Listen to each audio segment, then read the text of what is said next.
Hello and welcome. Today's episode is going to be about the exploration of energy of divine feminine. Now, stay with me even if you're a man and you're very high in your divine masculine energy, because the first misconception that we're going to deal with here is that divine feminine is just for women. Polarities of energies, the divine feminine, divine masculine, exist within all things in nature, not just human beings, but within existence in general, also in plants, atmospheric conditions. It's what the basic principle of the universe, that everything is polarized, that exists even in science. By the way, the masculine polarity is the one with the plus, and the feminine polarity is the one with the minus. Doesn't mean that one is worse than the other. They are both necessary for functioning of the universe. They just have different characteristics. And each and every one of us, regardless of our sign gender, even if we switch our gender, even if you have an unconventional situation going on there, which is, so much more common in modern times, with many souls incarnating with complex karmas on that level, you still are a unique mix of your own divine masculine and your own divine feminine. And today's episode is going to be about the divine feminine because why is it so important, right? Why does it merit so much attention in our world? Because we essentially live in a society where the divine feminine energy is completely at a disadvantage. And you might think that this is some sort of a men against women battle, but not at all. In reality, what it means is that we all discard a very important part of ourselves. That's the problem here. The issue here is not to, for women to gang up and beat up all the men, because it's just not what this is about. It's about the fact that even men, or people who identify as masculines, also suffer through their own lack of connection to their own divine feminine energies. Why? Because, okay, let's just assume a cliche that you are a straight man who deals with his own divine feminine. The divine feminine that you have inside you is the projection of the woman you're going to attract outwardly. So any female partner that you have is a representation of your divine feminine. So you might think, oh, I'm a dude, so I have nothing to do with this. That is not true. The state of the divine feminine is the kind of girlfriend, wife, mother, sister, friend you're going to attract into your life. So if you have any distortions there, maybe, you either can't find someone when you really want to, or you just find people that hurt you in the area, that is a reflection of issues with your own internal divine feminine that you need to work on. And the thing is that many people, end up in this state. Women end up often with physical ailments because they don't care for their own divine feminine, and men end up also exhausted and feeling drained because they rely solely on their masculine, and they fall out of balance. Because in our culture, in our society, it is absolutely propagated to excessively abuse the use of the divine masculine and neglect the use of divine feminine. And the thing is that the stronger the balance within the polarities, the stronger both of them are going to function individually. So if you want your divine masculine to function well, one of the best ways that you can do that is to make sure that your divine feminine functions properly too, right? Like, it's the whole one can't exist without the other thing, that your functioning as a person as a whole is completely dependent on having that balance within you. And over-focusing on any one part, whichever part that would be, would lead to general failure of both parts because of lack of symmetry. So as you can see, it is generally a very big social problem that impacts literally everything, impacts the environment, impacts everyone around us, all society, and every member of society, regardless, like I said, of their gender status or their identification, because it basically means that there is an inherent imbalance within the nature, the physical nature of what's happening within and without. And that's a problem because that always leads to the pendulum swing, and that always lead to a collapse of structures that are not working, because you cannot upset the balance of nature for too long. It always ends up rebelling sooner or later. And that results, by the way, in the feminine rebelling on larger scales. Yes, the feminine may be soft and receptive, but also it can be very powerful and destructive. And as a result, we observe phenomena such as tsunamis, wildfires, earthquakes, That is essentially the collective feminine reacting to the years of abuse that it has suffered. And you think that water, which is a feminine element, is calm and gentle, but then think of the destruction that a tsunami can cause, right? And same with an earthquake. You would think that earth that nourishes and gives us food is again soft and gentle, but think of the tectonic plates shifting, think of the earth shaking, having the power to crumble buildings and bury people inside those buildings, bury them alive. Again, nature can be both giving and terrifying, and it all depends on how you treat it. And as society, we have not been treating the collective feminine well, and as a result, many people end up unwell, they end up ill. And as a result, also, we have external environmental forces that simply react. It's just a reaction to what we do to it. But here in this podcast, my message here is really to help you connect with your own divine feminine, because if everyone listened to this podcast and if everyone did that, if everyone followed that advice, then the world would change very fast, because of the domino effect. So, what are practices that you can do to be able to cultivate the divine feminine energy in your life? Which again, you should do, I repeat, for the uptake time, regardless of your gender. Number one, practice stillness. While the divine masculine is the principle of action, the principle of achievement, and the principle of forward movement, the feminine is the cooling stillness. The feminine is when you sleep. That's why so many people have sleep issues nowadays, because we can't sleep anymore because we are so disconnected from our feminine. We don't know how to surrender enough to have a good, restful night of sleep. And that's why sleep deprivation is just such an epidemic. So yeah, one of the positive outcomes you're going to have if you fix your feminine balance is that you will sleep better, which, again, it's the whole masculine feminine polarity. You have to be able to sleep well so you can perform well.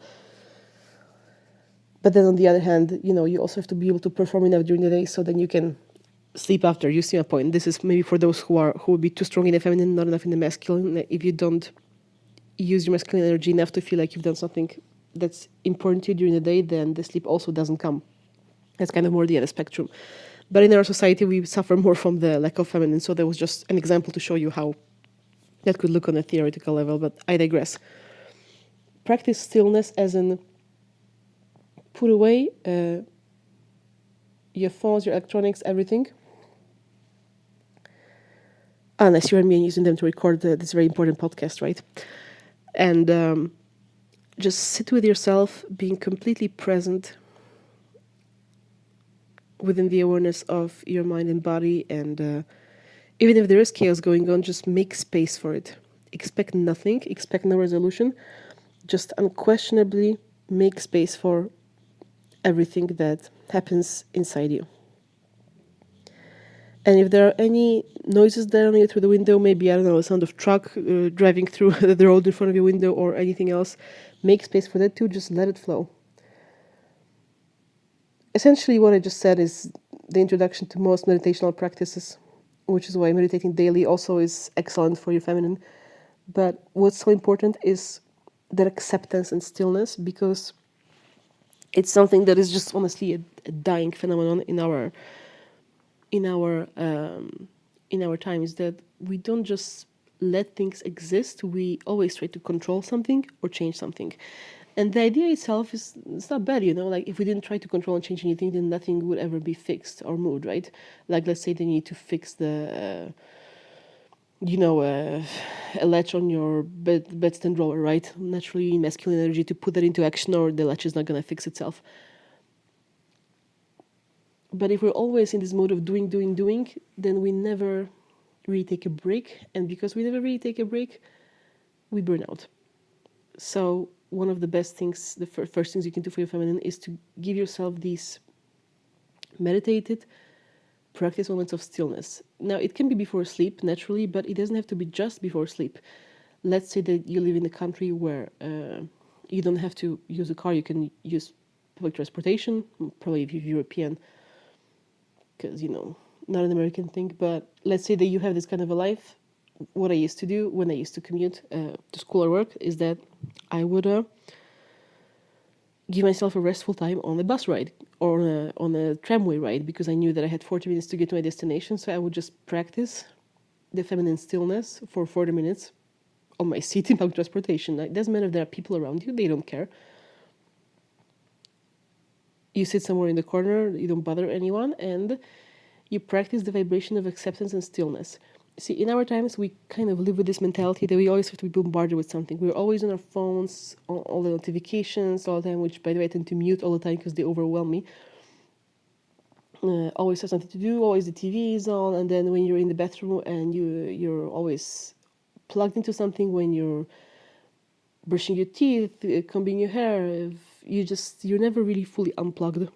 So conscious unplugging is the first technique to balance out your feminine. The other good way to balance that with action is that try to focus on one thing at a time. And what I mean by that is that if you're brushing your teeth, then fully focus yourself into brushing your teeth. If you're brushing your hair, give that your full attention to. If you're cooking, give full attention to your meal. So performing actions in a very specific way. So I guess number 2 for how you can balance out your feminine is giving complete attention to whatever process you have in front of you. Because while action is a masculine principle, the attention that you give to your action, the emotional focus, the emotional openness that you give as a gift to anything that you do, that is a feminine principle.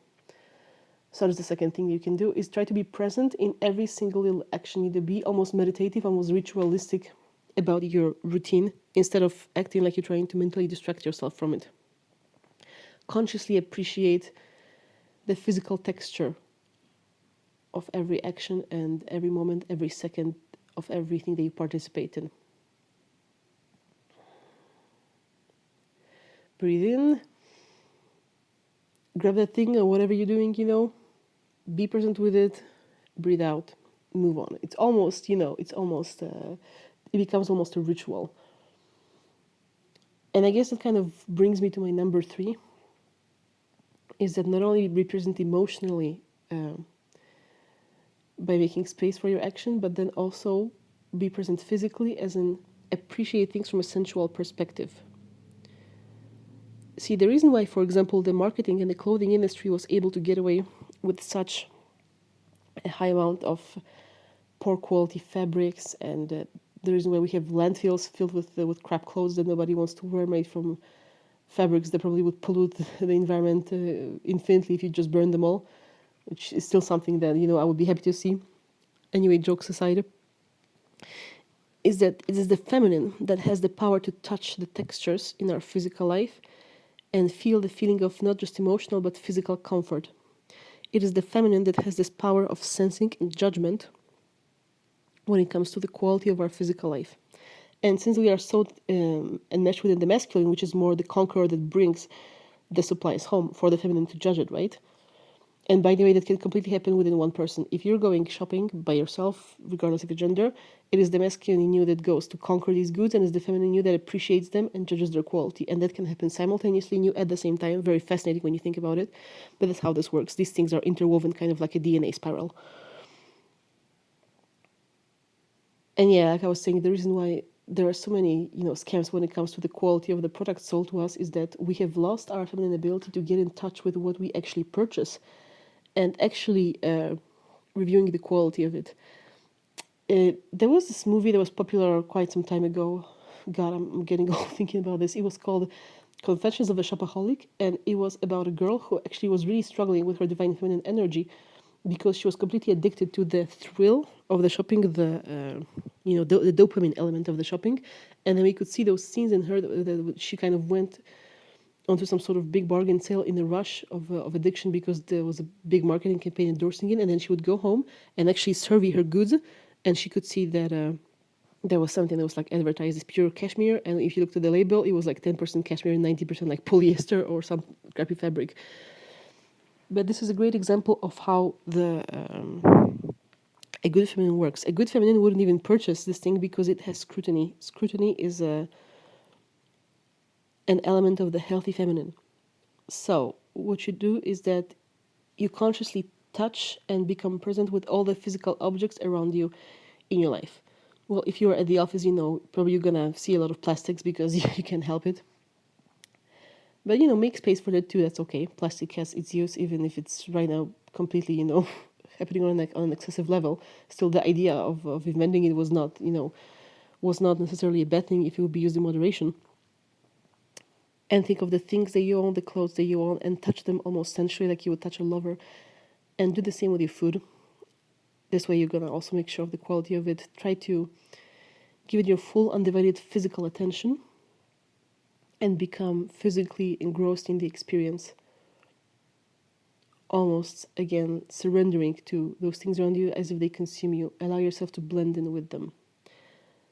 So this is already getting a bit long, and I swore to myself that I would keep those podcasts short and sweet. But honestly, with just those 3 tips in your daily life, you have a very simple recipe for having a healthy divine feminine experience in your daily routine.